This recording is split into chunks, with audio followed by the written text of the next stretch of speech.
आज हम लोग पढ़ेंगे द रोड नॉट टेकन, इस पोयम के बारे में।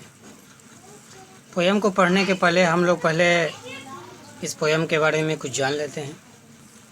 सबसे पहले द रोड नॉट टेकन जो है बहुत ज़्यादा फेमस पोयम है रॉबर्ट फ्रॉस्ट का, और ये सबसे पहले 1916 में ये छपा था। और जिस बुक में छपा था वो बहुत सारे पोयम थे, और उस पूरे बुक का नाम था माउंटेन इंटरवल। ये जो पोयम आज हम लोग पढ़ने वाले हैं, इसका जो सेंट्रल थीम है वह है कि रास्तों का अलग अलग होना। जब भी हम कोई रास्ते पे चलते हैं तो वो रास्ता कोई एक सीध में नहीं जाता है। बहुत बार क्या होता है, रास्ते एक से ज़्यादा रास्तों में जनरली आप देखे होंगे चौराहों पर एक से ज़्यादा रास्ता जो है वो निकलती है। तो मेन इसका थीम जो है यही है कि रास्ते कोई एक फिक्स नहीं होती हैं, और बहुत बार क्या होती हैं, अनजान रास्तों पे भी हम लोगों को चलना होता है।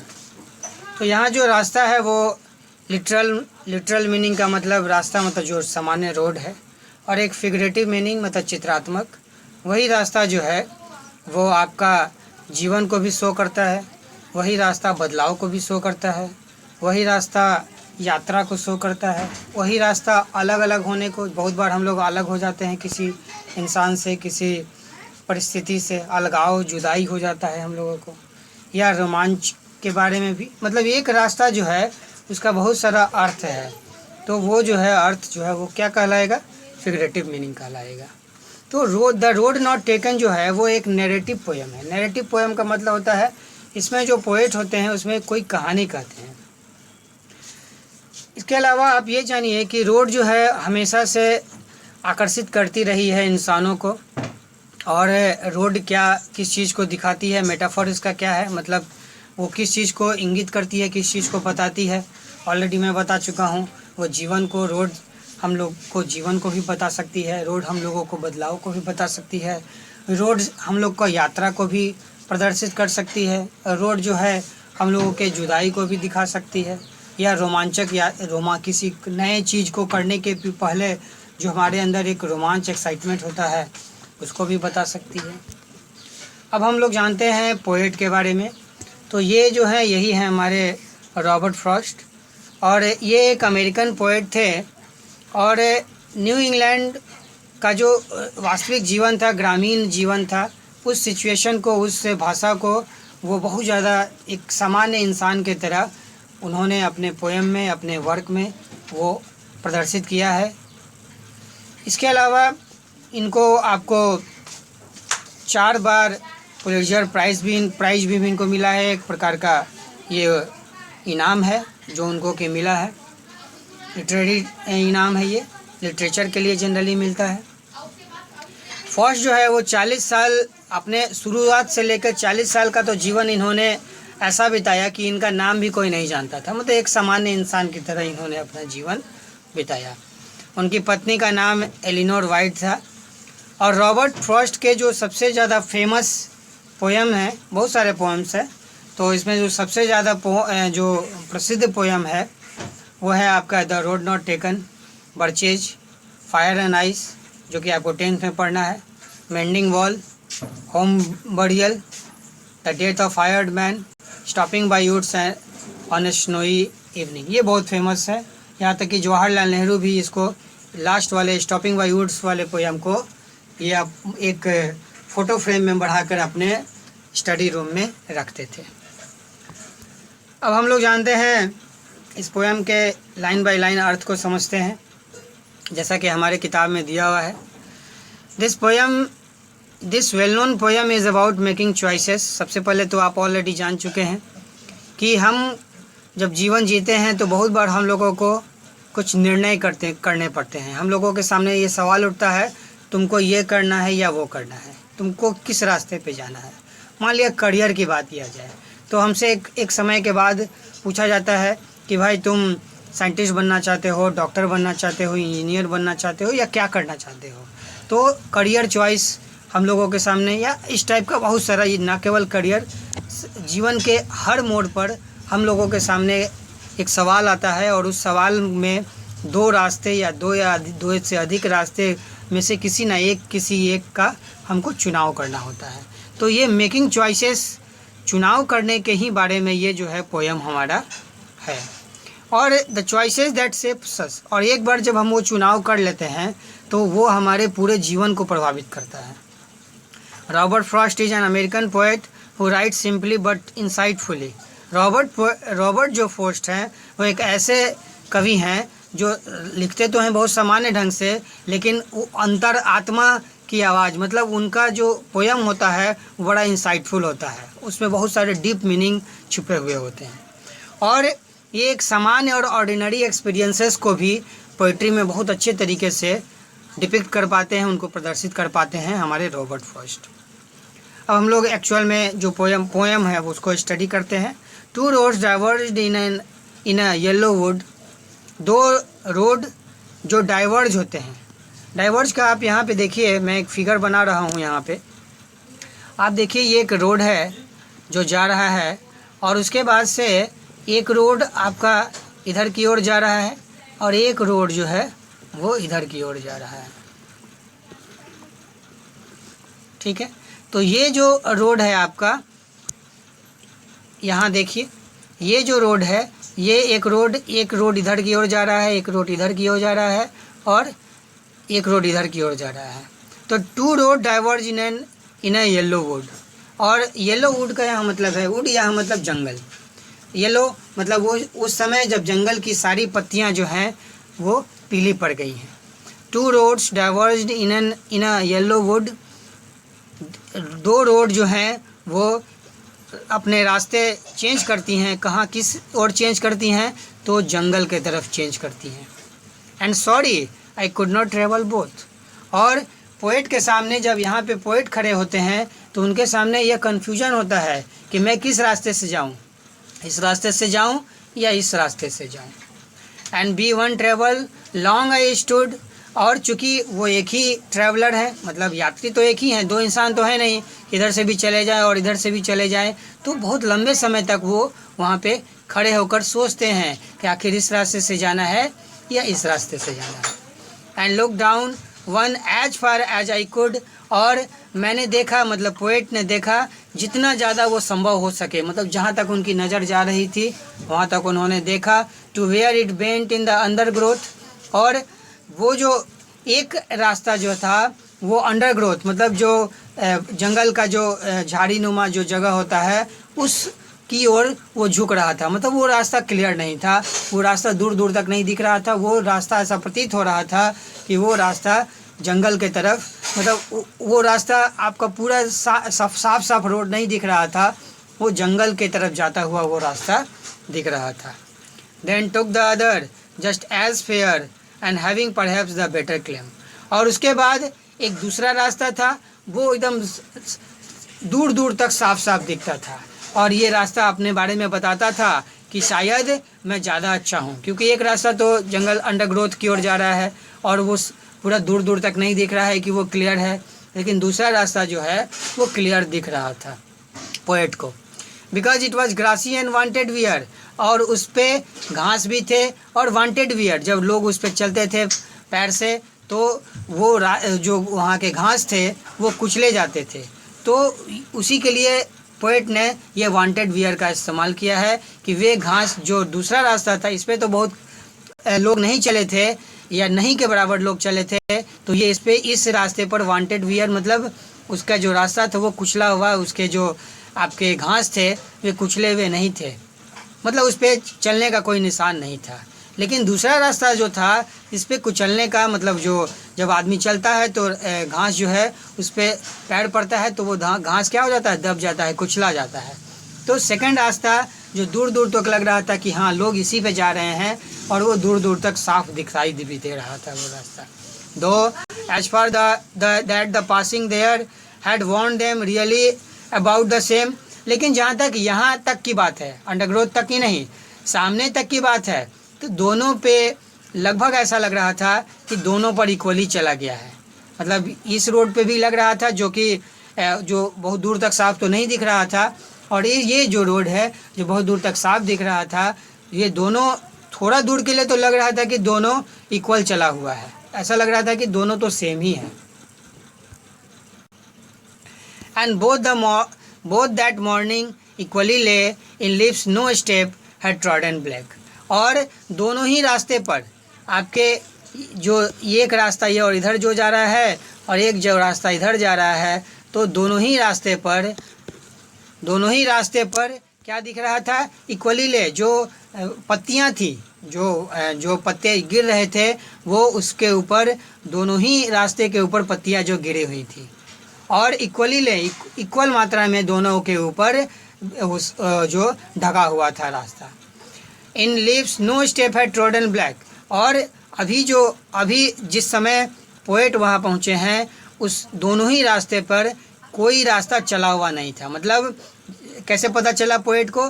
तो ये जो पत्तियाँ थी, जब उस पर जब कोई चल जाता तो वो ब्लैक हो जाता, येलो से वो पत्तियाँ ब्लैक हो जाती। लेकिन जब पोएट दोनों रास्ते को देख रहे थे, तो दोनों ही रास्ता जो है वो पत्तियाँ ब्लैक नहीं हुई थी। मतलब दोनों, जिस समय पोएट वहाँ पहुँचे थे, वहाँ रास्ता, दोनों ही रास्ता जो है वो चला हुआ नहीं था। Oh I kept the first for another day. और जो साफ़ सुथरा वाला जो रास्ता है, वो पोएट जो है उसको छोड़ देते हैं। वो सोचते हैं कि चलो इसको कभी दूसरे दिन चलेंगे। Yet knowing how way leads on two way, I doubted if I should ever come back. लेकिन उस रास्ते पे पोएट जो चलते हैं, जिस रास्ते पे उनको डाउट था कि हो सकता है यहाँ से फिर वापस लौट पाऊँ या ना लौट पाऊँ। क्यों? क्योंकि ये रास्ता तो अंडरग्रोथ की और जंगल के ऐसे रास्ते की ओर घूमता हुआ दिखाई दे रहा था जो दूर दूर तक साफ़ नहीं दिख रहा था। ऐसा लग रहा था ये रास्ता जो है जंगल की तरफ जा रहा है, और ये रास्ता जो है साफ साफ दिख रहा था। तो इनको डाउट था, how way Leeds on two way, I doubted if I should ever come back. इनको डाउट था कि क्या मैं फिर इस रास्ते से जा रहा हूँ, क्या मैं फिर वापस लौट पाऊँगा या नहीं। I shall be telling this with a sigh. Sigh का मतलब होता है जब कोई निराशा या बहुत ज़्यादा हम लोग थक जाते हैं तो गहरा सा जो सांस लेते हैं, या जब हम लोग को निराशा होती है तो जो गहरा सांस लेते हैं तो उसको हम लोग साई बोलते हैं। तो I shall be telling this with a sigh, मैं गहरे निराशा के साथ या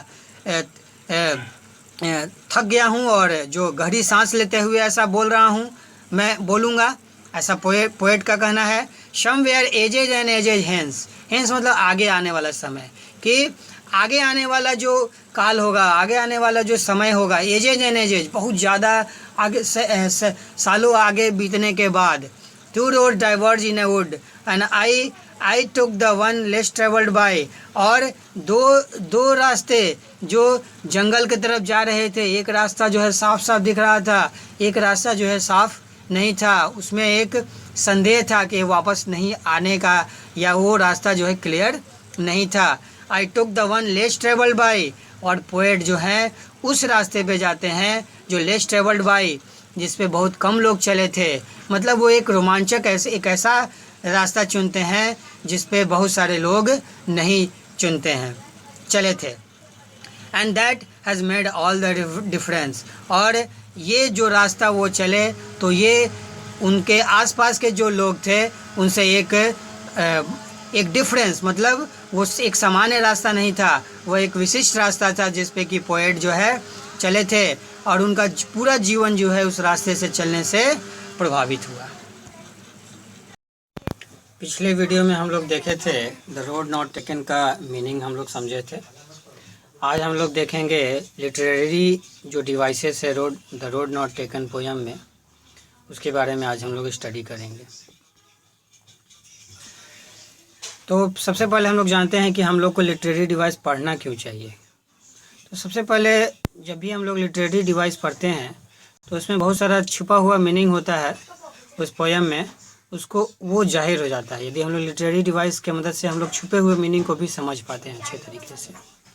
इसके अलावा लिटरेरी डिवाइस क्या करता है, किसी भी पोयम को या किसी भी लिटरेचर को एक ख़ास अर्थ मीनिंग, एक डिफरेंट मीनिंग देता है, और किसी मीनिंग को समझाने के लिए बहुत सारा उसमें एक प्रकार का कहिए, जैसे हम लोग ऑर्नामेंट पहनते हैं, ज्वेलरी पहनते हैं, तो ज्वेलरी का काम क्या होता है, किसी भी चीज़ को ज़्यादा अट्रैक्टिव दिखा देना, किसी भी इंसान को ज़्यादा अट्रैक्टिव दिखाना।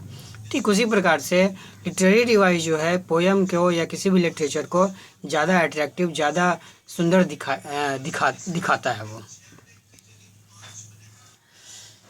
सबसे पहले इसमें हम लोग देखेंगे जो पोयम है हम लोगों का, इसमें मेटाफर देखेंगे। मेटाफर क्या होता है, तो छुपा हुआ कंपैरिजन किया जाता है दो अलग अलग चीज़ों या आइडिया में।